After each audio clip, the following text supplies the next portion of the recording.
Speaker, past mistakes in the Middle East should have taught this House that military intervention starting out as limited can quickly escalate, risking a sequence of events far larger and more terrible and risk even dragging us into war. It is for this reason, according to reports in the Times, that Foreign Office officials were, and I quote, incredibly nervous about last week's military assault in Yemen.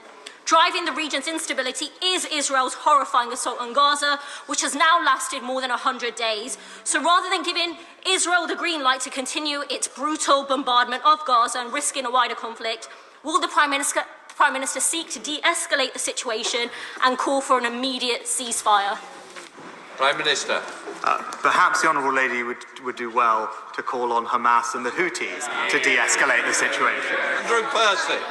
Thank you, Mr. Speaker. Too many people give a free pass to the terrorists who perpetrated the worst murder of Jews, and we've just seen an example of that, just as we saw examples of that on our streets this weekend, where people screamed, "Yemen, Yemen, turn another ship around." Completely unacceptable. One thing that links the Houthis, Hezbollah and Hamas is their genocidal intent toward Jews and their hatred of everything we stand for in the Western democracies, which is why it is incumbent upon us to defend those values. So can I agree with everything the Prime Minister has said, and can I urge him once more to make sure our police are taking action against those who on our street openly support terrorism?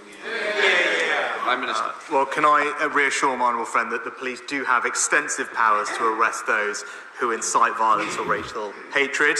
Of course, we keep all laws under review. We're working with the police whether we need to strengthen those powers, but I've been absolutely clear that there must be zero tolerance for anti-Semitism and any forms of racism. We will not stand by when we see that happen, and the police should make sure that those who do that face the full force of the law. Point of order, Zara Sultana.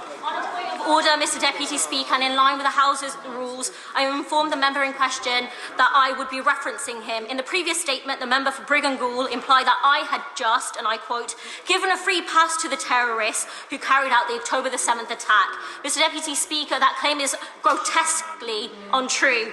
My question to the Prime Minister in no way had that implication. I was calling for a de-escalation in the region and for an immediate ceasefire, and his accusation is absolutely untrue. In this House and elsewhere, I have repeatedly condemned the actions of Hamas and called for the release of all hostages. Moreover, the member's gross accusation is playing to a racist trope, implying that because I am a Muslim, I support Hamas. So with rising Islamophobia and racist tropes asking British Muslims to prove their loyalty, can I ask you for guidance on how to get a full retraction and apology from the member for Brigg and Goole?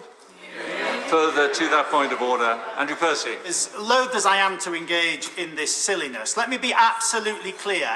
Let me be absolutely clear to the Honourable Lady. Not only did I not reference her, I have on numerous, if she would let me, if she'd listen to the response, on numerous occasions I have said too many people have failed to call out what I think is unacceptable. I've said that before. I'm not going to stop saying that I think people have given a free pass on occasions to behaviour and have not dealt with this with a fair hand. That is an open point of debate. I have called people out on my own side for that. If she could sit here and listen to me, it has absolutely nothing to do with the thing. But I don't want to engage in this silliness. So I will say to the Honourable Lady, I have absolutely no intention of inferring at all that she is in any... Let me respond, that she is in any way in support of any of that. I'm sure she isn't. I never said that. I would never say that. But I'm also, Mr. Deputy Speaker, not going to not say what I think on issues in this House and call out what I think is on this issue. Too many people in this place giving a free pass to one side whilst not acknowledging the horrors that the other side suffered. Thank you.